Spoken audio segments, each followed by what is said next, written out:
katakan tuh. Menurut informasi yang saya dengar, ini akan bawa dia sebagai pengedar, sebagai pengguna, kan begitu. Yang perlu saya sampaikan di sini, pertama, masuknya barang itu ke lapas, bagaimana jalan ceritanya?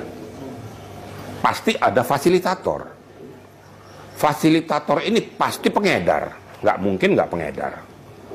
Dah, jeblok langsung ke lapas, dipergunakan oleh manusia-manusia ini. Pertanyaannya, bagaimana itu dapat dipergunakan oleh Amarjoni CS kalau tidak ada linknya? Kan gitu. Bobroknya kelihatan banget gitu. Saya bingungnya begini loh. Ada orang mengatakan bahwa ya memang begitu, harus dikirim ke Nusa Kambangan. Lah sekarang pimpinannya, pejabatnya itu ngerti nggak Amarjoni ini kenapa timbul permasalahan? Kemudian bisa memutuskan pindah ke Nusa Kambangan ini apa pertimbangannya? Sekarang dia sendiri yang ngomong katanya bukan pengedar, tapi orang sudah dikirim ke Nusa Kambangan. Kan ini jadi gimana? Kalau saya melihat tuh, kalau jadi ini yang blow on siapa gitu kan? Ya kan orang dikirim ke Nusa Kambangan itu yang kelas-kelas berat. Nah kalau Amarjoni ternyata bukan pengedar, kita anggaplah dia pemakai. Ngapain dikirim ke Nusa Kambangan? Udah jelas-jelas itu melanggar HAM. Sebenarnya, sebuah potongan video misterius yang diduga berasal dari CCTV Lembaga Pemasyarakatan tiba-tiba viral di media sosial. Video tersebut diklaim merekam detik-detik pemindahan Amarjoni ke Nusa Kambangan, tanpa kamera resmi, tanpa sorotan media, dan tanpa pengawalan yang jelas. Namun, hanya dalam hitungan jam, video itu raib seolah ditelan bumi. Tak ada jejak digital, tak ada klarifikasi, hanya kepanikan dan pertanyaan di tengah masyarakat. Bagaimana bisa rekaman sepenting itu lenyap begitu saja? Apakah ada pihak yang sengaja menghapus bukti demi menutupi sesuatu yang lebih besar?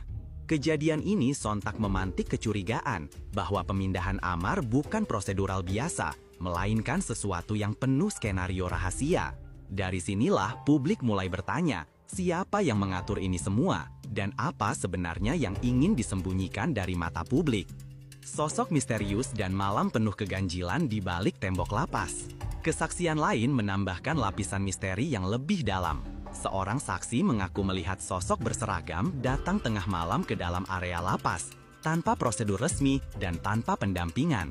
Lebih parahnya lagi, malam itu tidak ada rekaman dari kamera keamanan. Padahal, untuk masuk ke area rutan saja, prosedur biasanya super ketat. Sidik jari, penggeledahan, pencatatan barang, bahkan detektor logam. Tapi entah mengapa, malam itu semua seolah dilompati. Sosok misterius itu masuk dan keluar tanpa hambatan. Apakah ada manipulasi sistem keamanan? Atau lebih dari itu, apakah ada pihak kuat yang bisa membungkam seluruh protokol di lapas hanya untuk memindahkan seorang narapidana yang bahkan belum divonis? Jika benar begitu, ini bukan sekadar pelanggaran prosedur. Ini adalah skandal yang menyentuh inti keadilan itu sendiri. Yang bikin masyarakat makin kebingungan adalah fakta bahwa Amarjoni dipindahkan ke Nusa Kambangan, padahal belum ada vonis hukum tetap. Nusa Kambangan dikenal sebagai penjara paling ketat di Indonesia. Tempat ini bukan untuk sembarang napi, hanya untuk kasus berat seperti bandar narkoba, pembunuhan berantai, dan pelaku terorisme. Lalu kenapa Amar, yang notabene masih dalam proses hukum, bisa dikirim ke sana? Tidak ada pengacara yang mendampingi, tidak ada informasi ke keluarga. Prosesnya begitu cepat dan senyap. Banyak yang menyebut ini sebagai pemindahan darurat. Tapi darurat atas dasar apa? Apakah ada pihak yang ingin menyingkirkan Amar dari jangkauan publik dan media? Jika pemindahan ini benar dilakukan di luar prosedur, maka publik berhak tahu siapa yang bertanggung jawab dan kenapa Amar diperlakukan seperti narapidana kelas kakap. Nama Haldi Sabri muncul, netizen curiga ada motif pribadi. Spekulasi makin liar ketika nama Haldi Sabri, suami Irish Bella, mulai disebut-sebut warganet. Banyak yang mengaitkan pemindahan Amar dengan kehidupan pribadi mantan istrinya. Teori konspirasi pun bermunculan, seolah ada pihak yang ingin memastikan Amar tidak akan mengganggu keharmonisan rumah tangga Irish dan Haldi. Saya juga rencananya dalam waktu dekat ini sama Pak Agus, Kementerian Imipas, mau ada kunjungan juga ke Nusa Kambangan. Nanti mungkin waktunya ya saya kasih tahu mungkin dalam waktu dekat. Akan bertemu Amar Zoni juga kan di dalam? Ya kita lihat untuk nanti. memberikan semangat. Ini kan soalnya dibilang dia sebagai bisa dibilang pengepulnya lah, tapi menurut statement dari Dirjen Pas kalau dia itu bukan pengedar, Ya, kalau tapi itu, dari biar informasinya saya daripada salah-salah bicara, biar nanti biar dicek dulu kebenarannya, nanti ada pihak terkait yang akan lebih menjelaskan. terakhir Pak. Menyayangkan nggak sih akan kalah? Ikut prihatin nggak? Ya pastilah kalau bisa siapapun itu kalangan yang terkena menggunakan itu ya sangat disayangkan dan kita harus selamatkan. Bukan begitu ya? Betul. Justru Kita cegah. terakhir yang saya tambahkan, apalagi kalau yang bersangkutan ini baik itu pengguna, ya, pecandu, apalagi bandar, seorang public figure, kita sangat prihatin. Karena apa? Public figure apapun status sosialnya, dari latar belakang apapun, itu harus memiliki tugas lebih, yaitu sebagai contoh, sebagai toladan kepada masyarakat. Ya mungkin oknum itu takut kebongkar rahasianya di dalam sama si Amar, karena Amar udah banyak banget ngeluarin berita keluar kan, ngebocor-bocorin tentang kegiatan di dalam lapas, sehingga kalapasnya ketakutan lalu disingkirkan Amar ke sana, didoktrin dulu. Kan bisa juga dilakukan elitasi atau apa sih istilah-istilah tuh gitu. Kan bisa didoktrin dulu agar Amar itu tidak buka mulut. Kan bisa juga gitu. Atau mungkin ada pesanan dari orang lain ya kan, mungkin suaminya si istrinya yang sekarang gedek sama si Amar, dia bermain kong kali kong, udah penjara mungkin gitu, udah penjaranya yang lama dah, cari lagi sebabnya. Gue lagi seneng-senengin ya masih yayang gue nih, ntar dia keluar ngerecokin rumah tangga gue lagi gitu. Bisa jadi kan gitu. Semua aspek itu bisa kita prediksi, tapi tidak bisa kita pastikan. Tapi kan momen dari perkataan sudah dengan momen itu tidak momen seorang kekasih dia bilang dia akan mengajukan rehab. Memang dalam konsep dia di Nusa Kambangan bisa direhab gitu permintaan dari pihak.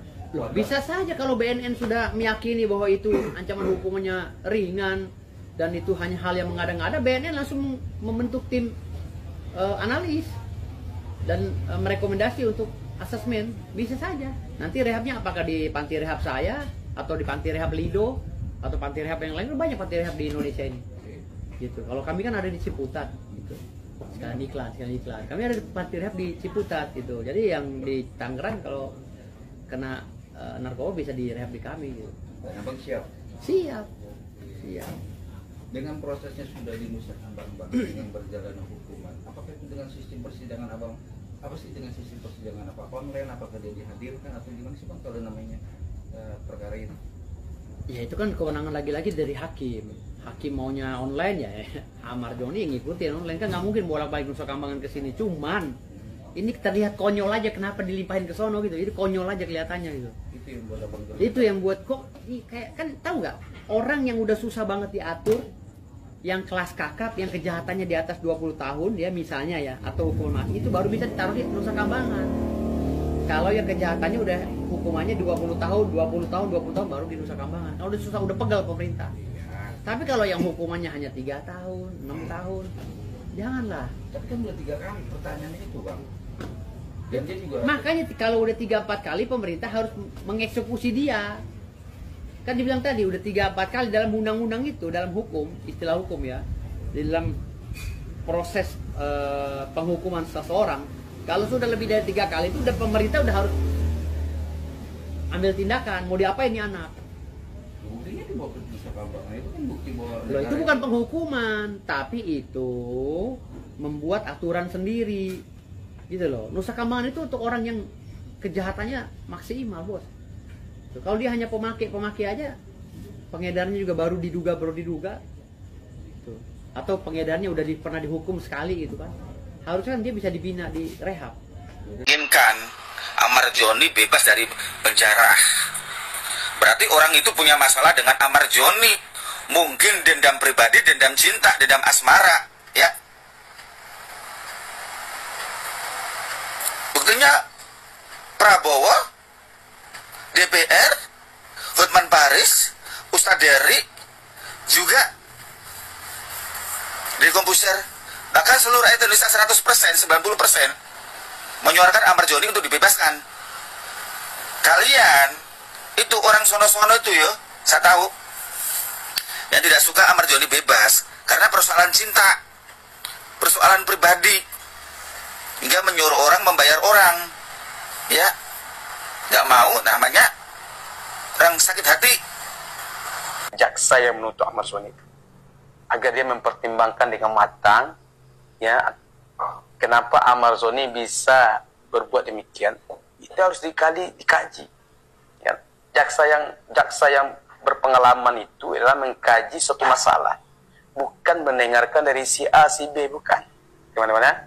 Jadi jaksa yang berpengalaman itu adalah dia mengkaji terlebih dahulu, ya, mendengarkan banyak sumber, mencari data yang valid, itu baru dia jaksa yang berpengalaman. Tapi kalau jaksanya mendengarkan komentar responden, mendengarkan kata orang tanpa dilihat terlebih dahulu, itu adalah jaksa yang baru belajar. Itu aja beda, teman-teman. Jadi orang yang udah pengalaman dengan orang yang tidak berpengalaman itu, ketika dia menimbang suatu masalah, orang yang berpengalaman itu pasti dia mencari data terlebih dahulu, ya, mencari data yang valid, menanyakan ke saksi, menanyakan ke ini,